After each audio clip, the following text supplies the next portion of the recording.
Ayan, mga una daw ta. Hi, Tita Tito. Today we're running in Nana's class. Okay, tera, brigada, bumbada, pak, ganun, no? Before kami magpunta sa my birthdayhan, tita, mag-outfit check muna kami, no? So, pak, yan, si ate muna. Tapos, susunod yung nanay nila na tala-tala, yan, no? Artista yarn na grabe talaga si mami, oy. So, hindi tayo magpapalugay sa mga anak natin. Baka sabihin lang na ano na naman tayo ba? No, alala ko nung sa Pilipinas ko nung una, lagi na lang tayo na pagkamalan na, yaya! Ay, sorry naman.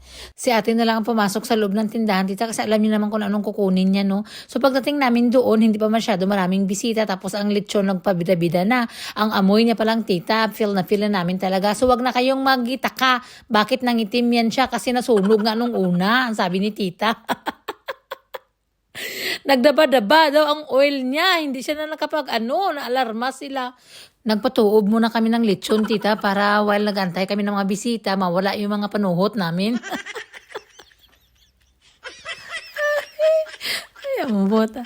Yung amoy mo, tita, puro na ng lechon. Nalilingin ang ulo mo sa amoy ng lechon.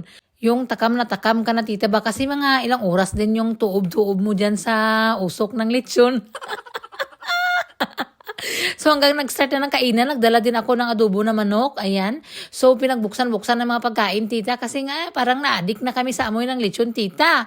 Nag-blow na agad ng candle kasi alam niyo naman yung mga bata dito, kanya-kanya na silang laro. So inuna na namin ng huyop. Kaya ang bigatlan nga hangin, masubrang lamig.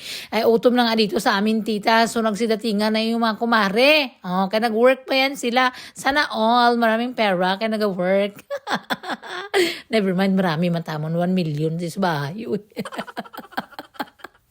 Ay. Nagsimula ng habhaban, ante. Unfortunately, ang ating lechon, hilaw mga ante. Kaya ang bida-bida nga hangin, sige ng blow di doon sa may lechon. Kaya hindi masyado naluto. Ang tagal-tagal na kaya nagluto si Uncle Rusty mula pa ng 5 ng umaga. Naalarma pa sila ng umaga. Kaya nagsiklab man yung tita, ang oil niya ba?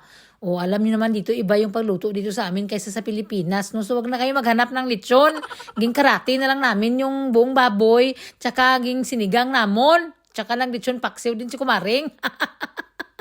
Happy ending lang gihapon. Kay sobra ka namit ang sabaw. Medyo lamig-lamig pa. Dili ka kurug-kurug ang mga kaunuran mo. Ihigop mo lang ng sabaw eh. Tsaka yung ang pinakabida dito is yung lechon paksing ni kumaring. Ay as in, perfect. Makalimutan mo yung pangalan mo. Nag-sharon nga ako eh. O diba, nagbitbit kami ng aming lutuan. Nagpunta kami doon agad kay Lola, kay sa unahan lang naman sa bahay ni tita, bahay na ni Lola. O pagpunta namin doon, nakita kami ng kangaroo, nagwater kami ng mga plants ni Lola dito. Tapos yung isang hacienda namin ng mga passion fruit, nagbunga na siya.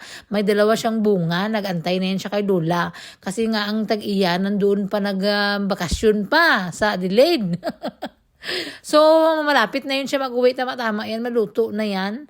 Nag-water dito si ate ng mga plants kasi para hindi mauhaw din. Pagkagaling namin doon kay Lola, tita, nagpunta kami doon sa trabaho ni daddy. Hi, hello kami doon. Kung kamusta ang buhay niya while kami nagkakain ng lechon doon. Nag-work man si daddy, ante. Alam niyo naman na kumakayod yan si daddy para sa mga kanyang mga girls. So pag-uwi namin ng bahay, relax lang. Nagkinakapanihapon naman kami doon kay tita. Nakasabaw na tsaka nakapag lechon paksiw. So it's time na to show my Sharon, okay? Tapos may nabaon din kami na mga lechon paksiw dyan. Yan na yung additional ng dinner ni daddy, tita. Tsaka may mga leftovers man kami dyan sa ref. Tapos may biko tayo na para pang kape bukas. O, diba? Mindset ba?